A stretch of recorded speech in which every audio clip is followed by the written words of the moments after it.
Hello and welcome to the History of Philosophy in China by Peter Adamson and Karen Lai, brought to you with the support of the Philosophy Department at King's College London and the LMU in Munich. Online at historyofphilosophy.net. Today's episode, Horse of a Different Color, the Mohists on Language and Knowledge. In some ways, the Mohists were more systematic thinkers than the early Confucians. This is not to say that the authors of the Analects Mengzi and Xunzi and of the Guojian texts were lacking in the power of persuasion when it came to proposing and defending their own views. Nor is it to suggest that the Confucians were unable to organize their ideas conceptually. They offered models, especially models of upright conduct, within their vision of ideal society.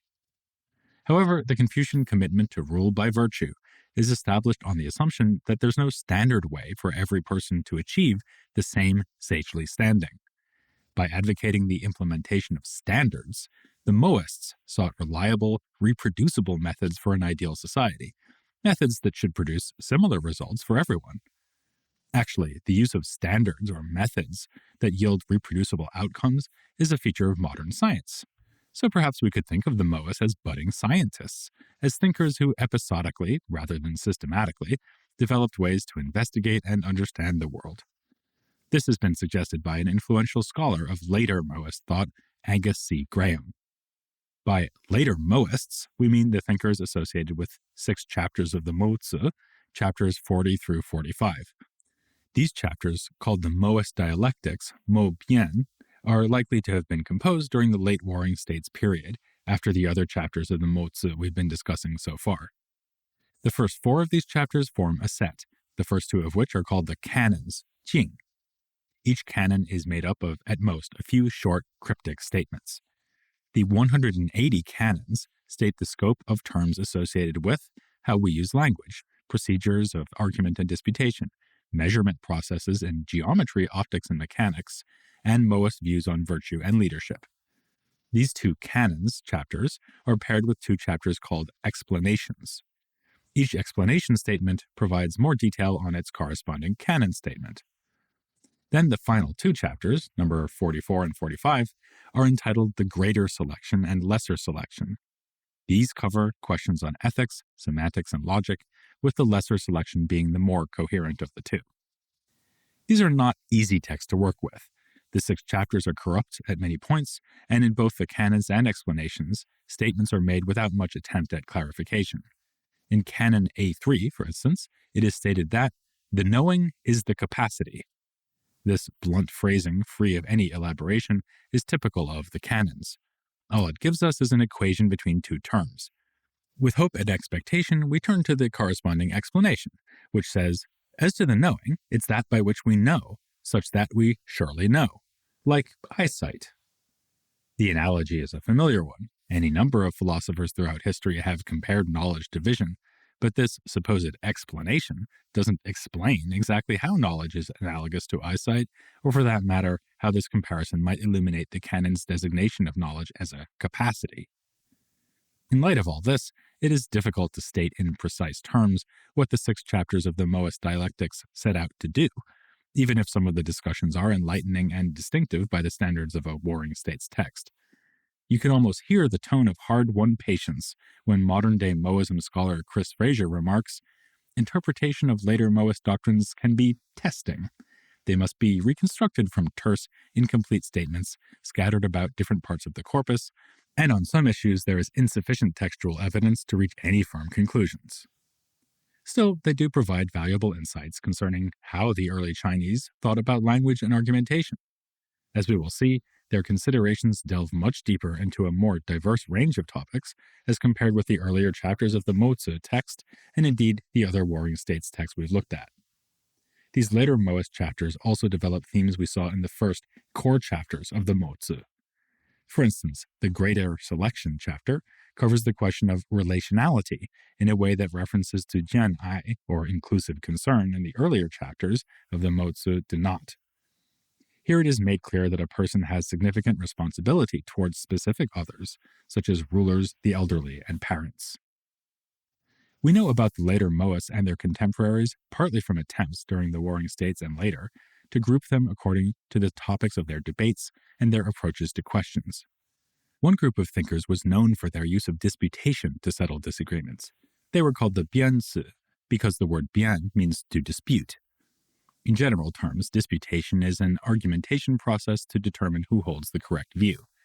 It's a concept we find in other texts too, like the Xunzi, which states that it is important for the Confucian virtuous man, the Junzi, to engage in argumentation. But the Xunzi also distinguishes between the argumentation of the petty man, the argumentation of the well-bred man, and the argumentation of the sage. In another passage, the Xunzi calls out particular people, such as Hui Shi and Deng Xi, who engage in argument with the purpose of displaying their skills in disputation. The passage states, "They like to master strange arguments and to play with unusual expressions. They investigate things with extreme acuteness but without any beneficent intent, and they debate matters but provide no useful results. Nevertheless, they can cite evidence for maintaining their views, and they achieve a reasoned order in their explanations, so that it is enough to deceive and confuse the foolish masses. Just such men are Hui Shi and Deng Xi." The Shuangzi, a Taoist text from the late Warring States period that we'll be talking about later on in detail, also criticizes Hui Shi.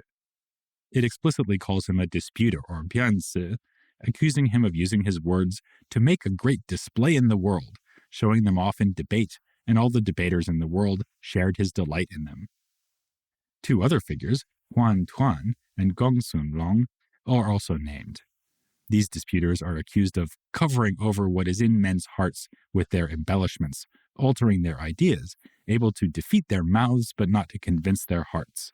This is the trap in which all such debaters get stuck.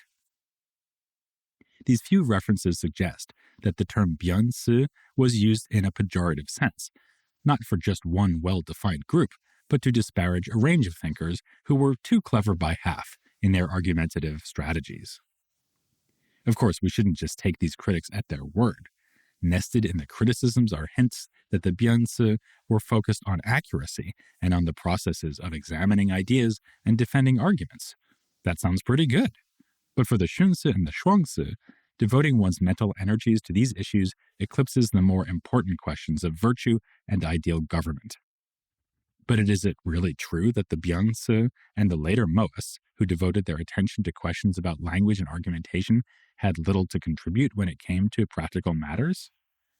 In fact, their discussions of language and how it helps or hinders our knowledge of the world raise questions about how language could be properly action-guiding. The Mohist dialectics demonstrate acute awareness that our understanding of the world is mediated by language. Language is, after all, like a kind of social glue, and can bring people together when they are able to effectively communicate. Conversely, language can be divisive. Around the time we were writing this episode, it suddenly became possible to signal one's allegiance in the American culture wars by calling the Gulf of Mexico the Gulf of America. So it was for good reason that a range of Warring States thinkers were deeply concerned about the power of language. To study the mechanics of disputation was, among other things, to study how language might be used to unify the people, or at the very least, to dispel discord. Alongside the later Mohists, we should take into account the views of a text called the Gongsun Long, which is probably somewhat later than the Mohist canons and explanations, and in fact seems to draw on them. The work bears the name of its alleged author, Gongsun Long, one of those whom the Shuangzi regards as a bianzi. It is best known for its argument, "White horse, not horse." Gongsun Long is shown defending this claim, even though it sounds obviously counterintuitive. How can a white horse not be a horse? The debate begins with Gongsun Long's opponent posing the question, "White horse, not horse, is this admissible?" And one likes to imagine his incredulous tone of voice here.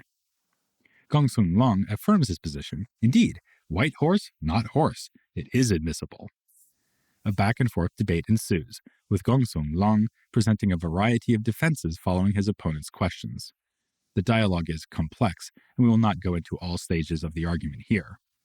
To give you some idea how wide-ranging the arguments are, scholars have variously interpreted them with reference to concepts including universals, attributes, predication, logical classes, and grammatical categories.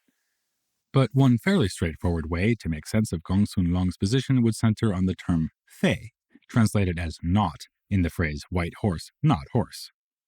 According to Lisa Indracolo, a scholar of early Chinese texts, fei has two subtly different meanings. First, as a negation, fei may apply to the question of being, that is, of existence. In this case, being a white horse is not being a horse.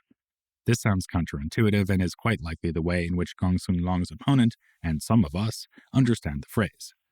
Secondly, though, fei may refer to the lack of similarity between a white horse and a horse.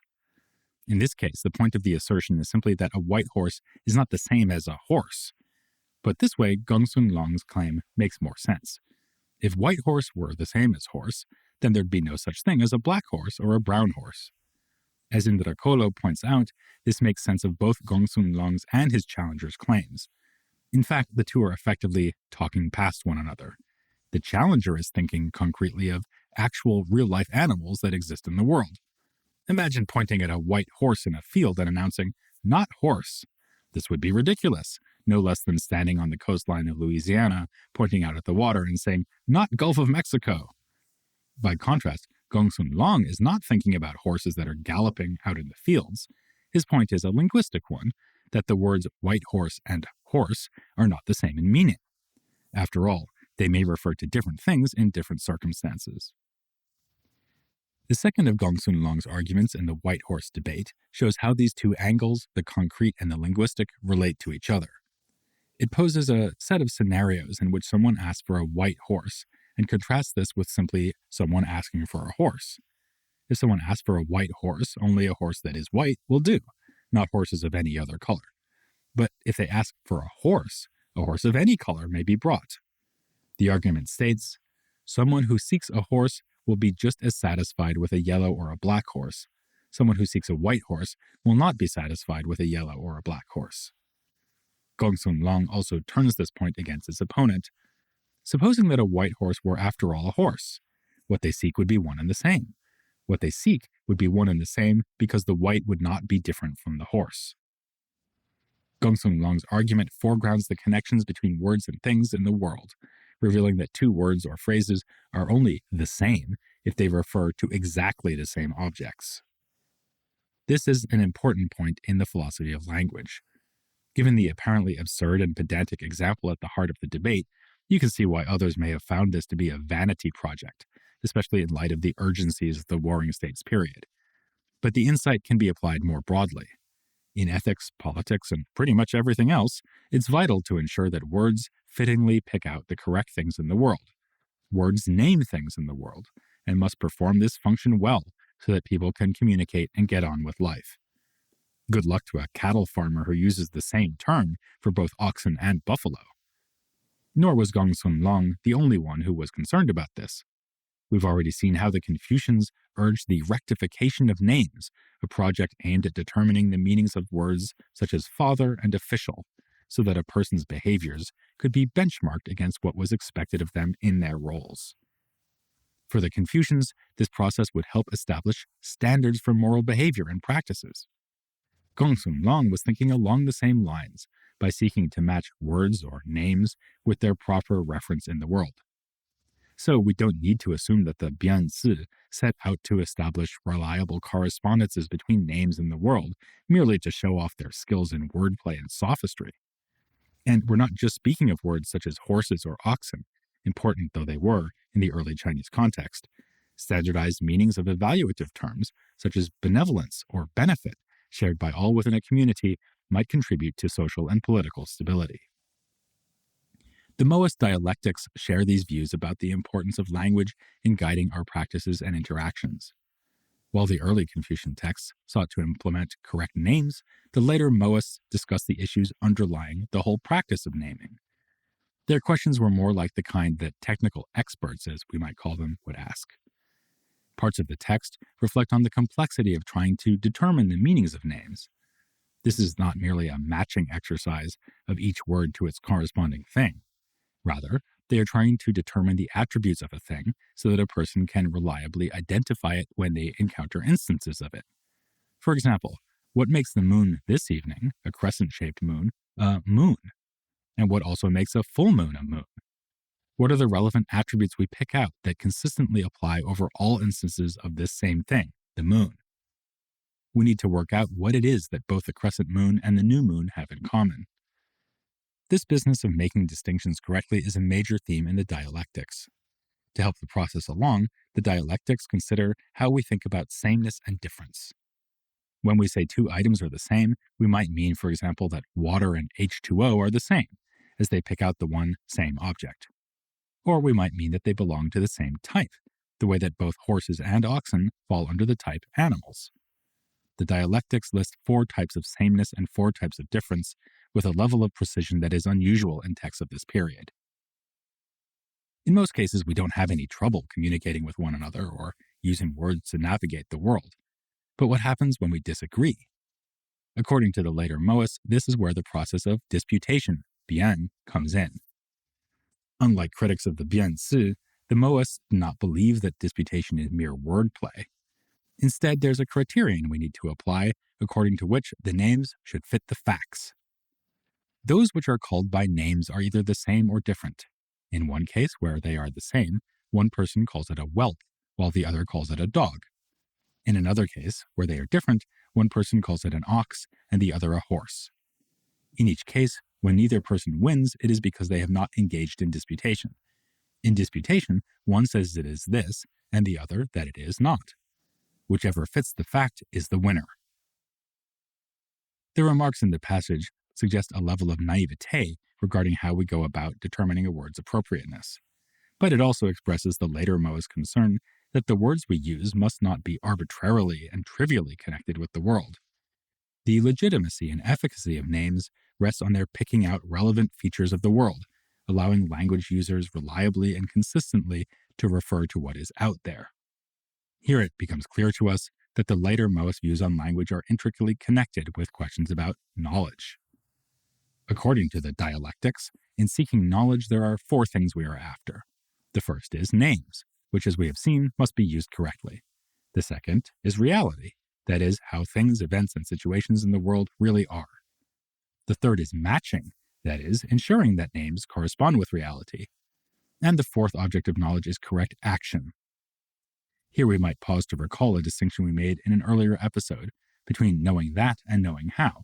For example, the difference between knowing that water is H2O and knowing how to swim.